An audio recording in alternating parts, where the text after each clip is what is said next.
let's talk about Reach. A game that everybody's probably playing, and if you're not playing it, people are probably wondering how crazy you are for not getting it. Please don't watch this video if you haven't got it yet. I don't want to ruin anything for you, so definitely navigate away to go somewhere else. Or you can stay and watch. I don't know if I'm going to spoil anything or not. Hopefully I won't.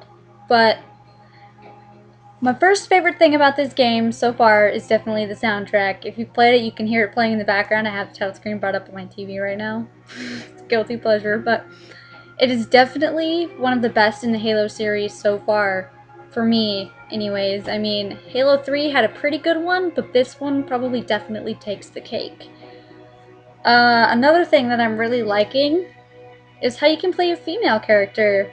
First ever in the Halo series. Definitely a plus. And there's a female voice, and they actually changed it a little bit, so if you play like a male Spartan, it says he in the game, and it says she. It doesn't just call you 6 the entire time. It's like a really impersonal thing. And I love the customization, how you can change your armor color. You could do that in the beginning, like the beginning of the series as well. But this time you can like add components to your armor, certain features, like the birthday. I have never seen anybody using it, but it's a lot of credits and I've been working to get it. But in multiplayer matchmaking, if somebody kills you, your person will go yay and spit confetti everywhere, like the birthday grunt skull. If you haven't used that, I suggest you do because it's really fun, and it tells you when you've got like a headshot on a grunt, because it goes yay, it spits confetti everywhere. It's awesome. Even if the AI characters shoot them, it will do it still. Combat system is good. I think they put a little, maybe just a little too much juice in the energy shields on the brutes and stuff. And definitely in multiplayer matchmaking, that is definitely a problem. Like, if you're not playing SWAT, people's shields seem like gigantically huge. And it's like, dang, how many times do I have to shoot you before your shield goes down? I think it takes maybe about 1 melee to destroy the shield. 1 or 2. But that isn't necessarily a problem. One thing that is definitely an issue is Bungie seemed to forget about spawn points. You can spawn on the map, and it doesn't seem to detect if there's an enemy character nearby, so you will still spawn in that location, even if there's an enemy there, and it gives them the opportunity to kill you, or vice versa. I have yet to see it work out for me. I've been killed many times because I've been spawned next to an enemy character. But the storyline is okay for a prequel. Everyone that I know is like, oh, this storyline was crap compared to Halo 1 and 2 and 3. Well, guys, it's called Reach for a reason. I mean, it's the beginning of everything in the Halo series, pretty much. It's like, you can't expect to have high expectations. Like, you can't expect it to have an amazing storyline. The storyline is great right now. I love it. It definitely has replay value. I have played it multiple times, and I'm about to do a legendary run, so if you're interested, I'm going to be posting my gamertag down in the description, so you can just add me, message me, and tell me why you added me, so I'm not just adding you and wondering who the hell you are. The controls are really smooth. I like how you can change it to like the other Halos if you were more comfortable. Let's say the Halo 3 controller layout, you can change it to that, whichever you're more comfortable with. I use the default controls for Reach, and they're just right there, you know, really accessible. I mean, it's not like you have to reach all the way across the controller to do anything, but I definitely love the soundtrack. I mentioned this before, but it's I don't think I have words to describe how awesome it is to me. Like, I will seriously just let the title screen play so I can hear the beginning music. Or I will play a certain part in a chapter so I can hear that epic music, and it's kind of pathetic, really. But I've been playing a lot of Firefight. and it is definitely an interesting version. Like, you have like a few sets you go through, waves of enemies, and you just rack up credits that way. If you're looking for credits, definitely go this route. It is probably the way that'll get you the most, other than doing the weekly and daily challenges, which is also cool. I love how they added that feature.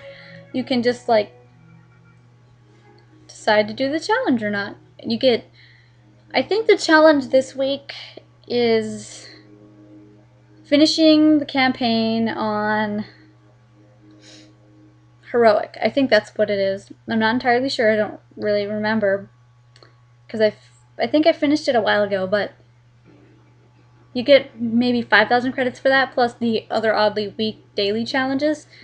You also get an achievement for the first time you finish all the daily challenges, which is kind of cool. There are quite a few achievements for Reach so far. I think there's about 49, so that gives you something to work towards if you're an achievement whore.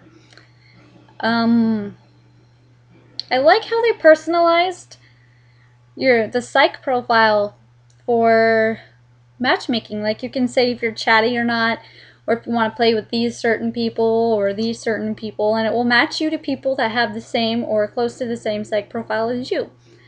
So you're not playing with like rowdy people if you're a quiet type person, or playing with people that are the lone wolf type if you're a party work together type person. It's definitely really a multiplayer game. I think there are a few things they did wrong with multiplayer, but they did try to get it out really fast. I mean, Bungie was like, okay, we have people waiting for this, so we need to get it out. And, you know, for kind of going a little fast for the production, they did really, really well. Definitely an 8 out of 10 for me. And the only reason I give it an 8 is because that spawn thing I was talking about, and probably how short the storyline is. I mean, on normal, it took me about 4 or 5 hours to go through, and I did that all in one sitting because, you know, I wanted to get it done and over with. But it is a prequel, so it's great for what it is. Definitely a good game. I think I've been playing it since it came out every day. So if you want to play, check for my gamer tag in the description. Just tell me who you are and how you got my gamer tag. You don't have to necessarily give me your whole life story. Just be like, hey, my name is blah blah blah, and I found it on blah blah blah. Alright? I don't want to have to sit here and wonder who the hell you are and if I should accept your ad or not. But I am recruiting people for a legendary run. I do alright on heroic, and I'm doing this because I know I will not make it by myself. So I will admit it, and if you're interested, just like message me on Xbox Live with my gamertag and be like, sup, want to play legendary, and I will be game anytime. But that's my review on Halo Reach, and if you don't have it and you watch this anyways, you need to play it. It will definitely give you something to think about. It clears up all the loose ends throughout the storyline, and there are a lot of twists you probably wouldn't expect, so definitely pick it up. Oh, also, you probably won't be able to get it now, but I pre-ordered, and so did like 70 million other people, but I got helmet and recon armor, and if you got the legendary version, you got the flaming head helmet armor thing. I don't know, I've seen a few people using it, not too many yet, but it definitely looks cool. It's there either if you play a Spartan or an Elite, so if you get the legendary version, I don't know if it still has it or not because I just got regular, but that'd be something to look forward to. Plus you get the figurine and the crate that it comes in, you know, all that fancy stuff. So definitely look forward to Reach. It is great.